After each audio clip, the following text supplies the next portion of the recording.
እንደምን አላችሁ? እኔ አለው እግዚአብሔር ይመስገን ደህና ነኝ። ዛሬም በጠቃሚና በአዲስ ፕሮግራም በድጋሜ ተገናኝተናል።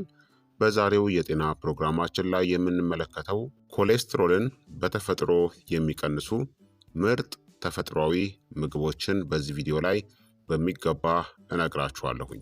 ይህ የጤና ትምህርት ታዲያ ለበርካታ ሰዎች እንዲደርስ ሁላችሁም በቅንነት ላይክና ሼር በማድረግ ሌሎችንም አስተምሩ አሳውቁላለሁኝ። ከዚህ ቪዲዮ ጋር በተያያዘ ደግሞ ጥያቄ ካላችሁም ሀሳብ አስተያየት ካላችሁም በኮመንት ላይ አስፍሩልኝ። በቀጥታ ወደ ጤና ትምህርታችን የማልፍ ይሆናል። ከፍተኛ ኮሌስትሮልን በተፈጥሮ በምግብ መቀነስ ልባችሁን እናም አጠቃላይ ጤናችሁን ለመጠበቅ በጣም ውጤታማ እናም ዘላቂ ከሆኑ መንገዶች ውስጥ አንዱ ነው።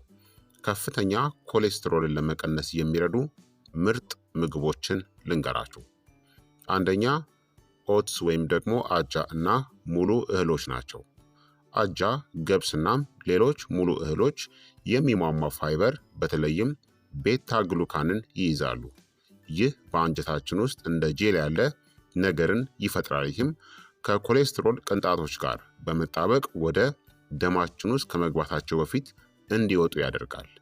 ኦትሜል ወይም ደግሞ ሌሊቱም ሙሉ በፍሪጅ ውስጥ ያስቀመጣችሁትን ኦትስን መመገብ፣ የገብስ ሾርባ እና ቡናማ ሩዝናም ኪንዋን በአመጋገባችሁ ውስጥ አካቱ።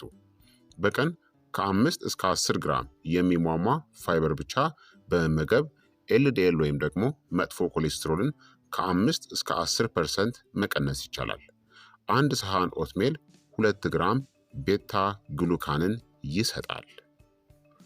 ሁለተኛ አቮካዶ ነው።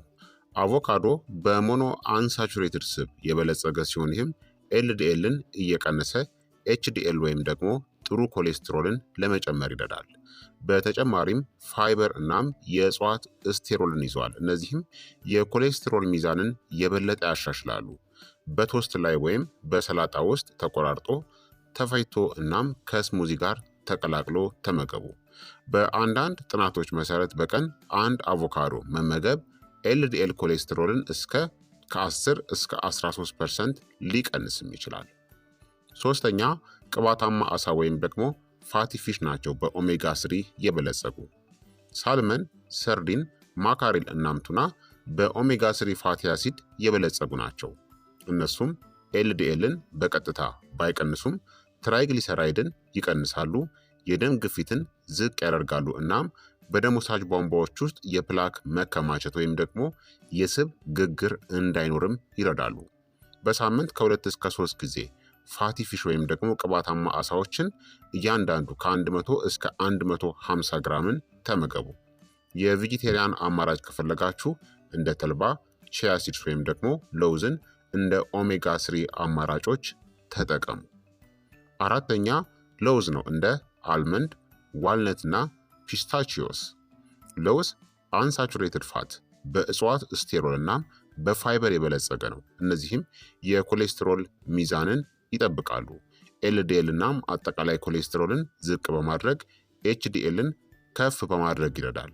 በየቀኑ ትንሽ እፍኝ ወደ 30 ግራም መመገብ ይመረጣል። እንዲሁም ጨው ወይም ደግሞ ስኳር ያላቸውን ለውዞች ግን አትጠቀሙ። መደበኛ የለውዝ ፍጆታ ኤልዲኤልን ከ10 እስከ 15% ሊቀንስ ይችላል። አምስተኛ ጥራጥሬዎችን ነው። እንደ ባቄላ፣ ምስር፣ ሽምብራ እናም አተርን። ጥራጥሬዎች በሚሟሟው ፋይበር እናም በእጽዋት ፕሮቲን የተሞሉ ናቸው። እነዚህም በአመጋገብ ውስጥ የእንስሳት ስብን ይተካሉ፣ ምግብ መፈጨትን ያዘገያሉ፣ የኮሌስትሮልን መምጠጥ ይቀንሳሉ፣ እንዲሁም ጤናማ የአንጀት ባክቴሪያዎችን ያበረታታሉ። የምስር ሾርባ፣ የሽምብራ ሰላጣ፣ ወጥ ውስጥ ባቄላን ተጠቀሙ። በየቀኑ 1 ኩባያን መመገብ ኤልዲኤል ኮሌስትሮልን ከ5 እስከ 6% መቀነስ ትችላላችሁ። ስድስተኛ በፔክቲን የበለጸጉ ፍራፍሬዎች ነው። እንደ ፖም፣ ወይን፣ ቤሪስ እናም የሲትረስ ፍራፍሬዎች። እነዚህ ፍራፍሬዎች በሚሟሟው ፋይበር በፔክቲን እናም በአንቲኦክሲዳንቶች እንደ ፍላቮኖይድ እናም ፖሊፊኖልስ የበለጸጉ ሲሆን እነዚህም ኤልዲኤልን ዝቅ ያደርጋሉ፣ የኤልዲኤል ኦክሲዴሽንን ይከላከላሉ። የደም ወሳጅ ጉዳት ቁልፍ ምክንያት የሆነውን በምግብ ሰዓት ከ1 እስከ 2 ጊዜ ፍራፍሬዎችን ተመገቡ። ፖምን ወይም ደግሞ አፕልን የፋይበር ጥቅሙን ለመጨመር ከቆዳው ጋር ተመገቡት። ሰባተኛ አትክልቶች ናቸው። በተለይም ቅጠላማ አትክልቶች። አትክልቶች ካሎሪያቸው ዝቅተኛ፣ በፋይበር እናም በአንቲኦክሲዳንቶች የበለጸጉ ናቸው። የክሩሲፈረስ አትክልቶች እንደ ብሮኮሊ፣ ኬልስ እናም ብራስልስ ስፕራውት ኮሌስትሮልን ከደም ውስጥ ለማስወገድ የሚረዱ ውህዶችን ይዘዋል። ስፒናች፣ ኬል እናም ብሮኮሊን ተመገቡ። ብራስልስ ስፕራውት እንዲሁም ኮሊፍላወርስ ወይም ደግሞ አበባ ጎመንና ካሮትን ተመገቡ። መደበኛ አጠቃቀም አጠቃላይ የኮሌስትሮል ቁጥጥርንና የልብ ጤናንም ይደግፋል። ስምንተኛ የወይራ ዘይት ነው። የወይራ ዘይት በሞኖ አንሳቹሬትድ ስቦችና በፖሊፊኖልስ የተሞላ ሲሆን እነዚህም ኤልዲኤልን ዝቅ ያደርጋሉ፣ ኤችዲኤልን ይጠብቃሉ፣ በደም ስሮች ውስጥ ያለውን ብግነትን ይቀንሳሉ። ለሰላጣ ወይም ደግሞ ለቀላል መጥበስ፣ በጥልቅ መጥበስ ሳይሆን በቀላሉ ለመጥበስም ተጠቀሙበት።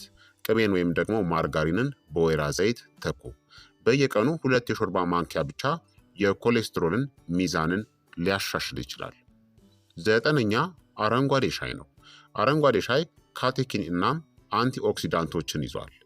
እነዚህም የኤልዲኤል ኦክሲዴሽንን ይቀንሳሉ፣ የስብ ልመትን ፋት ሜታቦሊዝምን ያሻሽላሉ። በቀን ከ2 እስከ 3 ኩባያ ያለ ስኳር መጠጣት ይመረጣል። አስረኛ ነጭ ሽንኩርት ነው። በነጭ ሽንኩርት ውስጥ ያለው አሊሲን የተባለው ውህድ በጉበት ውስጥ የኮሌስትሮል ውህደትን ለማገድ ይረዳል።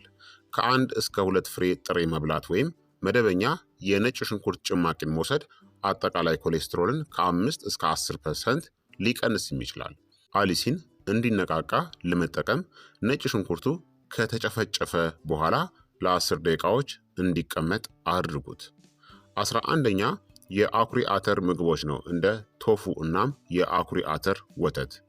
የአኩሪ አተር ፕሮቲን የኮሌስትሮልን መመጠጥን እናም በጉበት ውስጥ ያለውን ምርት በመቀነስ ኤልዲኤልን በቀጥታ ይቀንሳል። በቀን 25 ግራም የአኩሪ አተር ፕሮቲን ኤልዲኤልን ከ5 እስከ 6% ሊቀንስ ይችላል። 12ኛ በእጽዋት ስቴሮል እናም ስታኖል የተጠናከሩ ምግቦች ነው። የእጽዋት ስቴሮል በተፈጥሮ ኮሌስትሮል በአንጀት ውስጥ እንዳይዋሃድ የሚከለክሉ ውህዶች ናቸው። የሚገኙባቸውም በተጠናከረ እርጎ እና ጭማቂዎች ውስጥ ተጨምረው ይገኛሉ።